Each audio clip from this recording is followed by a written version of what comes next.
Hi hello నమస్తే అందరికీ welcome to my channel గన స్టోరీస్ వరల్డ్. స్టోరీ చదివే ముందు ఛానల్ని సబ్స్క్రైబ్ చేసుకొని చిన్న లైక్ ఇవ్వండి.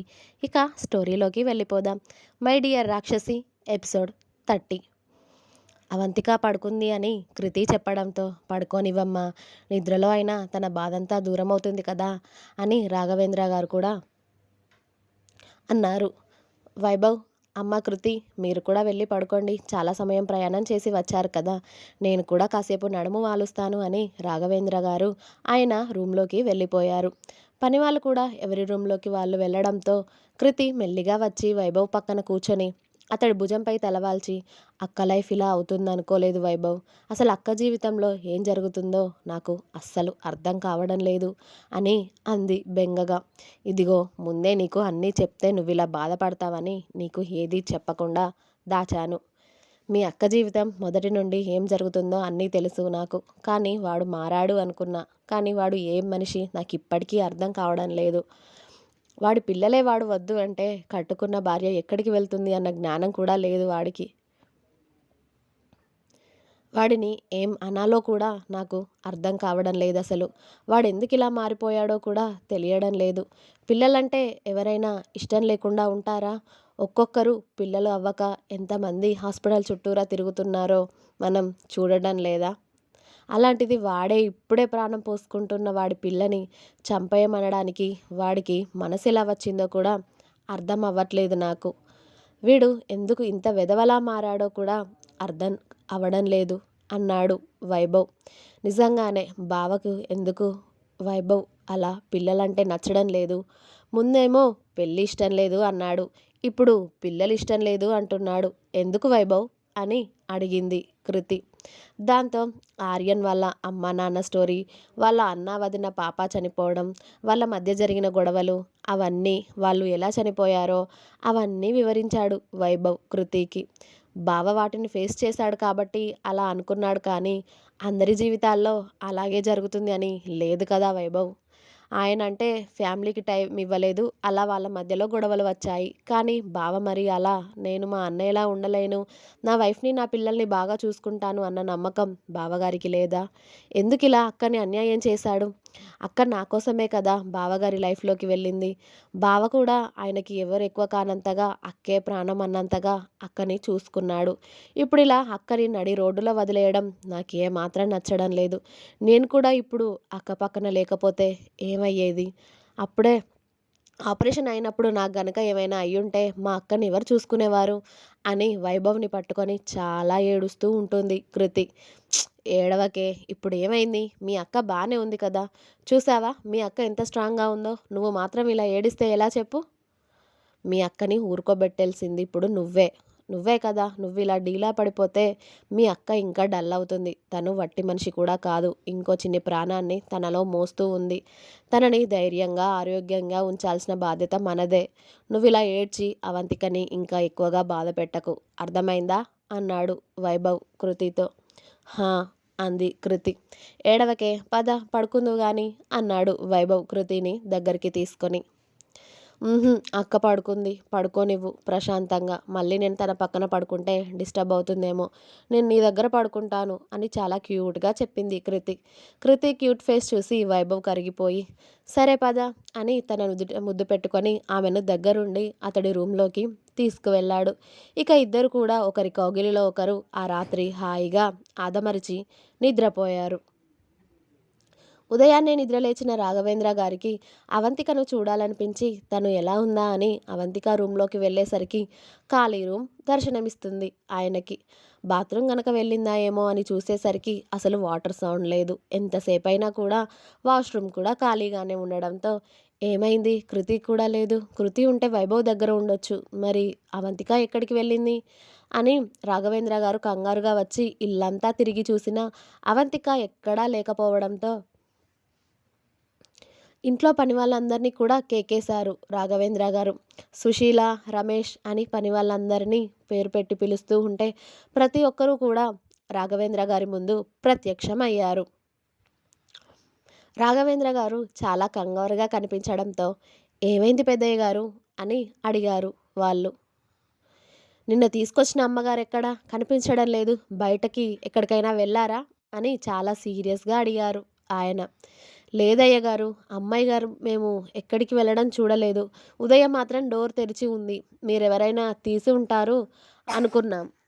కానీ ఎవరు బయటికి వెళ్ళింది మేము చూడలేదయ్యగారు అని పనివాళ్ళందరూ కూడా అదే పాట పాడడంతో, ఇదేంటి ఈ ఊరు తెలియదు, పేరు తెలియదు.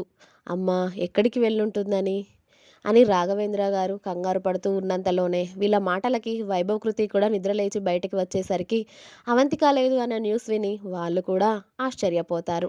అదేంటి అక్క ఎక్కడికి వెళ్ళుంటుంది వైభవ్? తనకిక్కడ ఏదీ తెలియదు కదా! అక్క ఎక్కడ ఉంటుంది అని అప్పటికే కృతి ఏడుస్తూ ఉంటుంది. మీ అక్కకి ఏమవ్వదు అని ఇక్కడ ఎక్కడో ఉంటుంది. నువ్వు భయపడకు. మీ అక్క ఎక్కడ ఉన్నా తీసుకొచ్చే బాధ్యత నాది కదా! ఏడవకు అని కృతిని దగ్గరికి తీసుకొని ఓదారుస్తూ, అవంతిక ఎక్కడికి వెళ్ళుంటుంది తాతయ్య గారు? పైగా తను వట్టి మనిషి కూడా కాదు. తనెక్కడ ఉన్నా చాలా బాధలు పడాల్సి వస్తుందనే కదా మనం ఇక్కడికి తీసుకువచ్చింది. మళ్ళీ ఇక్కడి నుండి ఎక్కడికి వెళ్ళినట్టు? అని వైభవ్ ఆలోచిస్తూ, మనం ఇంకా ఇక్కడే ఉంటే అవంతిక ఒకవేళ ఎక్కడికైనా వెళ్ళాలి అనుకుంటే తనకి మనమే అవకాశం ఇచ్చినట్టు అవుతుంది తాతయ్య గారు. మీరందరూ ఇక్కడ వెతకండి. నేను ఊరు చుట్టుపక్కల వెతికి వస్తాను అని కృతి భయపడి అక్క ఎక్కడున్నా తీసుకొస్తాను కదా నేను అని జాగ్రత్త నువ్వు ఏడవకు అని కృతి కన్నీళ్లు తుడిచి వైభవ్ అలానే అతడి కార్ కీస్ అందుకొని కార్ స్టార్ట్ చేసి ఆ ఊర్లోనే తిరగడం మొదలుపెట్టాడు. అవంతిక ఎక్కడైనా కనబడుతుందేమో అని. గంటన్నర పాటు ఆ ఊరి చుట్టూ ఎక్కడ తిరిగినా అవంతిక కనిపించలేదు. ఏదైనా బస్ ఎక్కి వెళ్ళిపోయిందా అన్న ఆలోచనకు షిట్, అందరూ ఉండి తనని అసలు అలా ఎలా మర్చిపోయాము.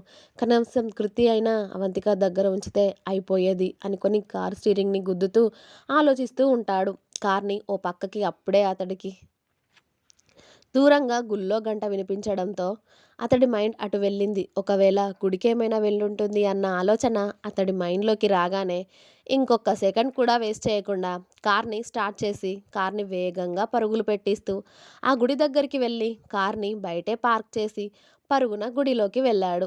ఇక ఇద్దరు ముగ్గురు తప్ప ఎక్కువగా లేరు ఆ గుళ్ళో. స్పీడ్‌గా స్టెప్స్ ఎక్కి పైకి వెళ్ళగానే వైభవ్‌కి అవంతిక స్టెప్స్ పక్కన ఏదో దీర్ఘంగా ఆలోచిస్తూ శూన్యంలోకి చూస్తూ కూర్చున్న అవంతిక కనిపించింది. అవంతికని చూడగానే అప్పుడు ప్రాణాలు తిరిగి వచ్చాయా అన్నట్టుగా అయ్యింది వైభవ్‌కి. ఉఫ్ అని నోటి నిండా గాలి పీల్చుకొని వదిలి నడుము మీద చేతులు వేసుకొని మెల్లిగా వెళ్ళి అవంతిక కన్నా 2 మెట్ల కింద కూర్చొని, ఎంత కంగారు పడావో తెలుసా అవంతిక అన్నాడు వైభవ్ కూడా అవంతిక చూస్తున్న వైపుకి చూస్తూ. వైభవ్ గొంతు విని అప్పుడు అవంతిక వైభవ్ని చూస్తూ చాలా సమయం అయిందని వెలుతురు నిండిన ఆకాశాన్ని చూస్తూ అనుకుంది. కంగారు పెట్టేశానా వైభవ్? నిన్న రాత్రి మనం వెళ్ళే అప్పుడు ఇక్కడ గుడి ఉందని చూశాను.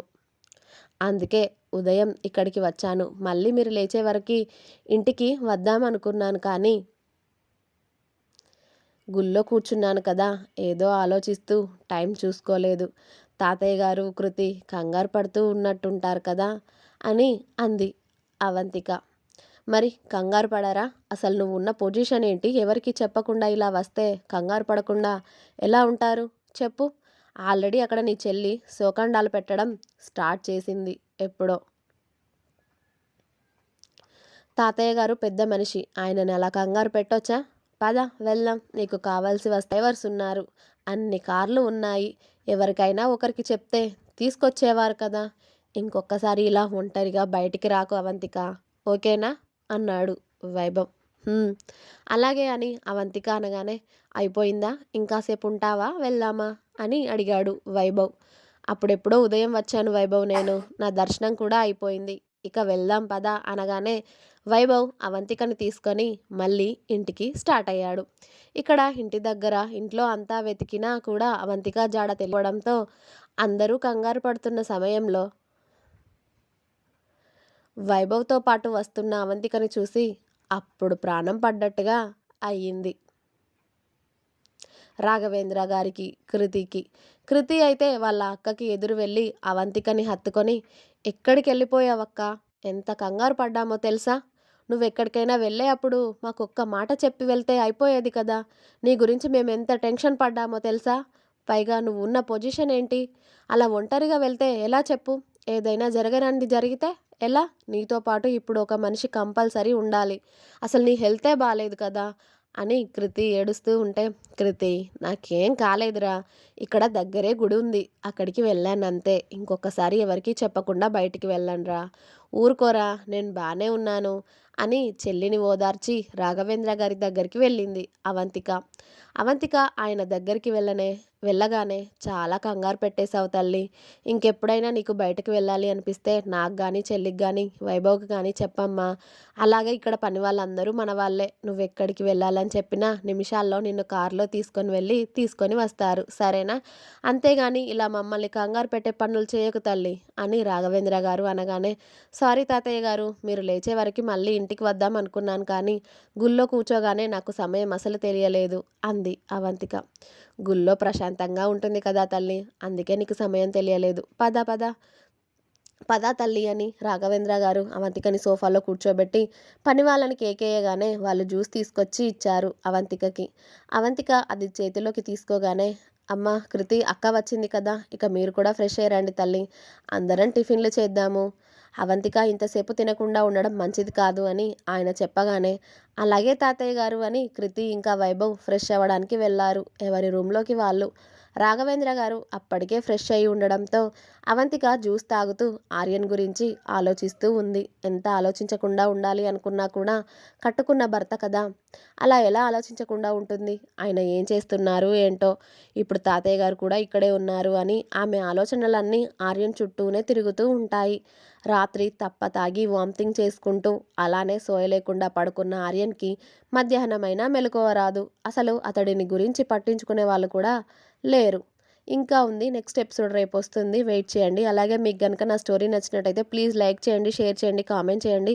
సబ్స్క్రైబ్ చేసుకోవడం మాత్రం అస్సలు మర్చిపోవద్దు. Please subscribe my channel 'Ghana stories world' and like. Thank you. Bye bye.